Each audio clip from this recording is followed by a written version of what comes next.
Good morning, or good afternoon, or good evening. I keep remembering that people are on different time zones. So, welcome to day 4 of our Dare to Thrive challenge. So, we've looked at kind of the vision of Dare to Thrive, what it might mean to thrive, and what survival mode looks like. We've looked at the importance of connection via the sharing of thriving facilitators. That was day 2. Day 3, we looked at how presence and connection and your heart-centered superpower is the key to helping you move out of survival mode and also creating those conditions for other people as well. And so day 4 today is the question of, do you argue with reality? So what is it that takes us out of presence and connection? And I'm going to explore this idea of how we often argue with reality. And that reactivity brings us out of presence and connection with those that we're working with. So when we are reactive, we are arguing with reality, or arguing with a situation that is in front of us, or a person's view, or whatever it is. And that usually involves a drama that is running in our own heads. So I'll also be looking at the end what you can do to bring yourself back into the present moment.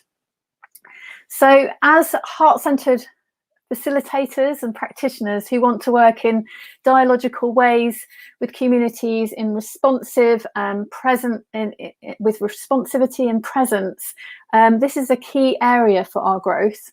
And I know that I'm on that constant journey myself of wanting to really lean into and develop my own capacity for presence and connection. So let's look at what gets in the way for all of us. So let's sort of just recap on responsivity. So responsivity is all about presence and connection. And so when we're in presence, when we're being responsive, we're in presence. We're in the moment with those we're working with, and we're seeking to understand those who we're working with and to make sense of what's happening right now as facilitators. So to do that, we're listening. We're listening beneath the words. We're listening beneath the stories that are being told to us. We're listening with our whole bodies, because we're seeing people as whole. And when that really works, we're really creating conditions and a space where amazing things can happen for the participants that we're working with. So that state of presence, which Eckhart Tolle might describe, is something called, this is his word, this idea of alert presence. So there's a sense of being awake in all of our senses to a room with people, and that in that state of alert presence, we're able to respond to what is happening in that space. So we're listening really carefully and curiously to what people are saying. We're listening beneath the words, and we're allowing our sensing capacities to feel what's going on. So in that moment, there's very little thinking about me, the little me. There's no drama or personal story going on, because I'm in the moment. I'm accepting what is happening. I'm in now time.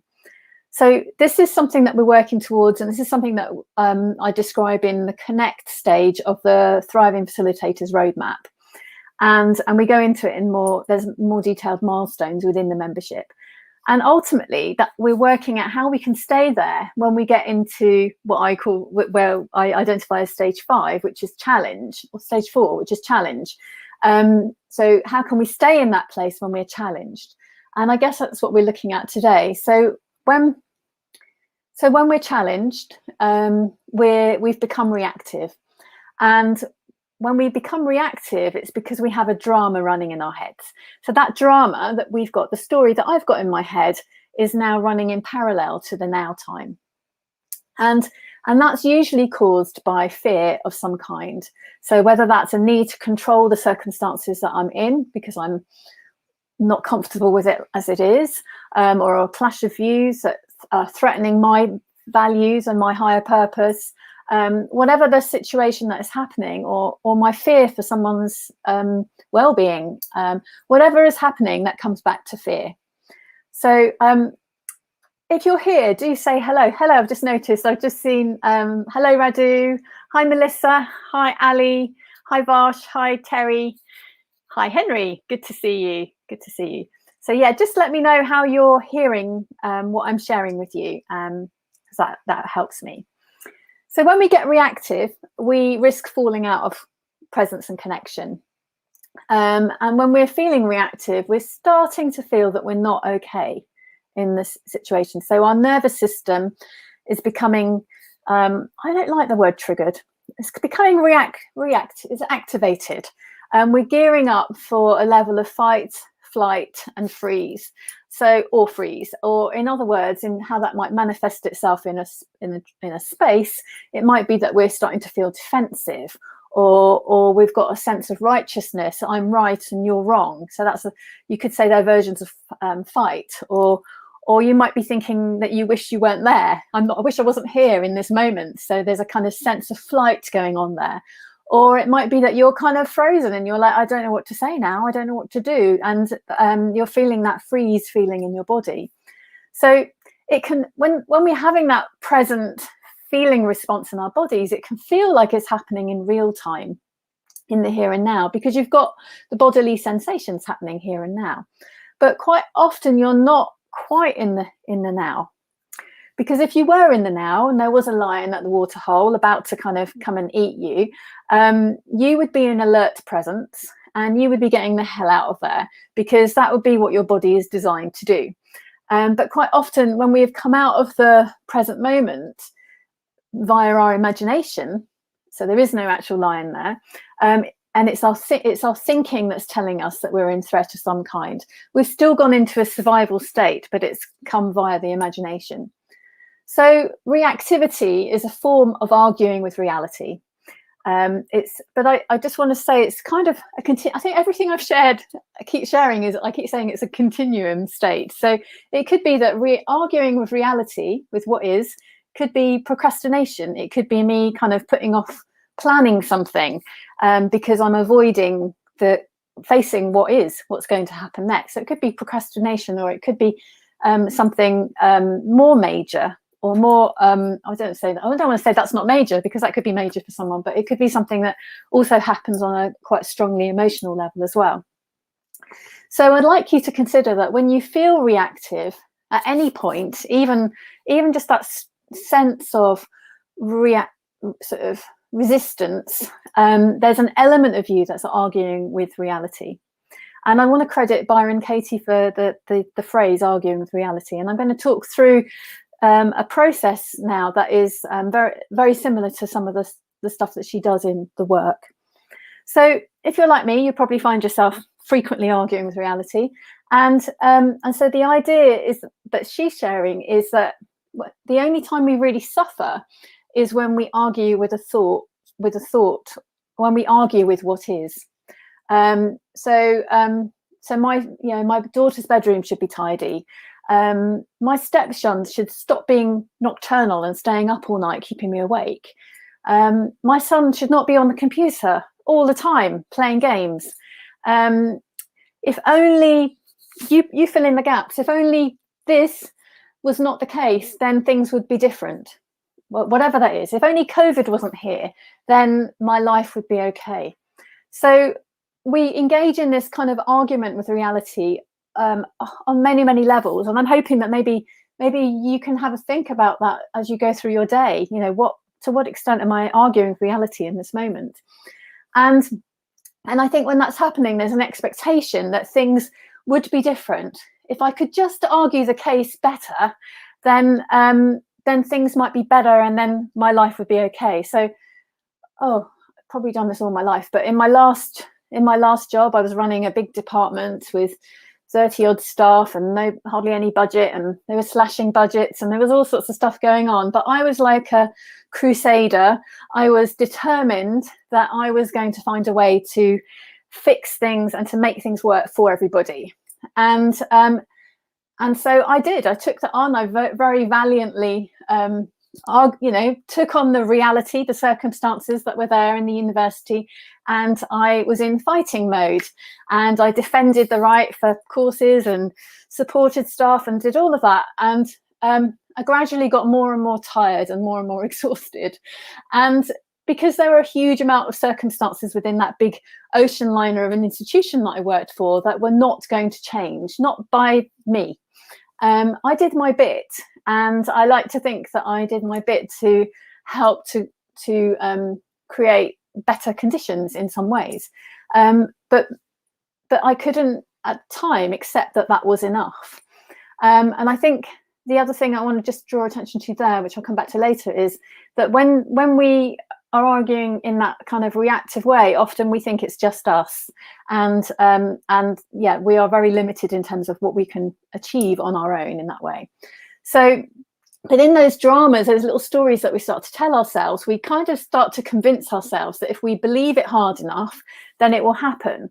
And so these are attempts to control our reality, to control circumstances that cannot be controlled, that are just not possible to control. And then we often assume that we are able, we have the power to do that. And if anyone here is a parent, we, as parents, you are pushed up against that idea because we get a paradigm of what we think our children should be or should be to be happy. And then when they're not, it can be really, really distressing. So that, I guess the main point there, and then we can try to control. We can try to control in the circumstances. So in that context, we think our okayness is dependent, and this is the equation which is flawed. We think our being okay is dependent on having control over our circumstances. Does that make sense? So we think that me being okay depends on me being able to control and change my circumstances. But that is a no-win situation. So I'd like to pose this to you really. What if we knew we were okay, regardless of the circumstances we were in? So we know if we knew we were okay and that we were able to show up and have everything that we need inside us to handle the circumstances, what would that feel like and what would that look like? And so this is where so just looking at the comments, yeah, so Terry's saying you find yourself avoiding quite often. Yeah, lots of shoulds. Yeah, whenever we're using the word should, it's an indication that we are resisting reality. We're expecting something to be different to what it is. And it's also a sign that we've gone into judgment. So Byron Katie's work helps us look at our reactivity as attachments to thinking, attachments to thought. And if we can bring awareness to our thoughts and an extension to that, our projections and our judgments, the stories, we can realize that the stories we are making up are about us rather than the situation. So she says the only time we suffer is when we believe a thought that argues with what is. And when we have that thought that argues, it's our way of wanting to be different, which I've just explained. So so when I say that my stepson should stop crashing around and waking me up at night, I'm trying to, there's a should there, I am trying to alter that reality by saying something should be different. I've become attached to that thought, and then it starts to cause me frustration. So when we argue with what is, we suffer. So so we have the event. Now this is going to be your task for the day. So we have the event, it's neutral, it's just happening, and then there's our reaction to the event. And that's our judgment and our arguing. So me saying my daughter's bedroom should be tidy is not accepting that it is untidy. The situation is that it's untidy. When I'm saying it shouldn't be, I'm judging. I'm arguing with reality.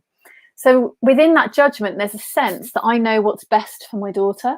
So if she had a tidy room, her mental health would be better. She would be able to keep up with her learning. And so then the next question, and then I can go on. I could go on developing my drama about how awful her life will be because of her untidy room. So then the next question to ask yourself is, can I know that to be true? Do I know that if she had a tidy room, her mental health would be better and she'd be able to keep up with learning? Well, actually, I don't really know that. I have a hunch, but I don't know that. So this is about how we can start to question our own beliefs and our own assumptions that we're making in our heads, and understand how our own righteousness can cause our suffering. So my attachment to my story is A, causing me suffering, B, causing reactivity and then counter reactivity as my daughter defends her right to have an untidy room. And C, when we're in that, we're locked in that reactivity, we're out of the present moment. And that when we're out of the present moment, we're losing the moment where connection between us can really happen. So we're both in that triggered nervous system reaction, trying to prove we're both right. And we're not in connection and understanding. So what can you do if you find yourself arguing with reality? Well, firstly, this may seem obvious, but maybe it's just still worth saying. But firstly, you can bring yourself back into the present moment. And I mean the real now time, not the what will happen in 5 minutes time or next week or all of that, but the now present moment. And most of the time, we are okay in the actual present moment. And to get back into the here and now, to get in touch with our breathing, that's a really good way to ground ourselves, to get in touch with the environment, to notice what we can see around us, to feel our feet on the floor, to really get connected into the place where we are right now.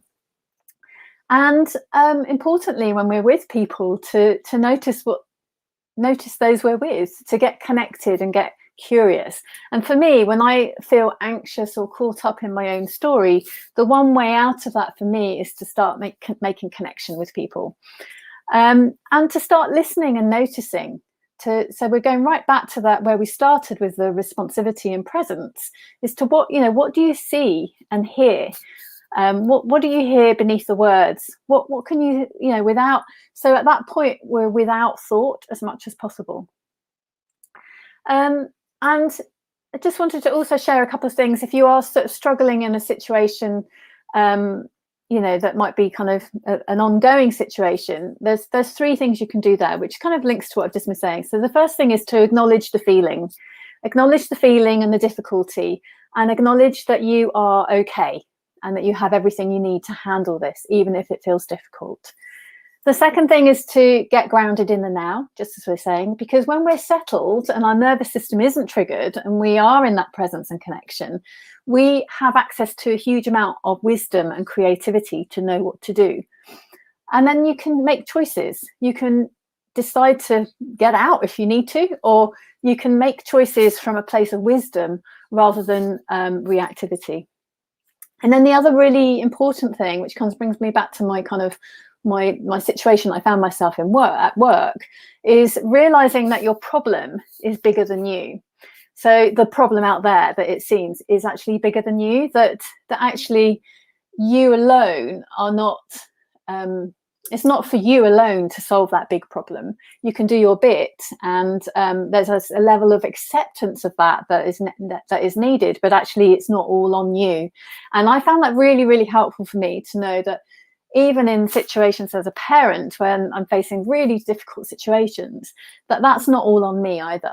And so it's another way of saying, I don't get to control that. I don't need to control that. It's not on me, but I can do what I can. And maybe just being in presence and acceptance is the most important thing. So those are some sort of thoughts about what we can do to sort of bring ourselves back into the present moment. I'm just looking at some of your comments. Melissa, I'm okay even though my circumstances are not. It makes you feel warm inside and comforts you.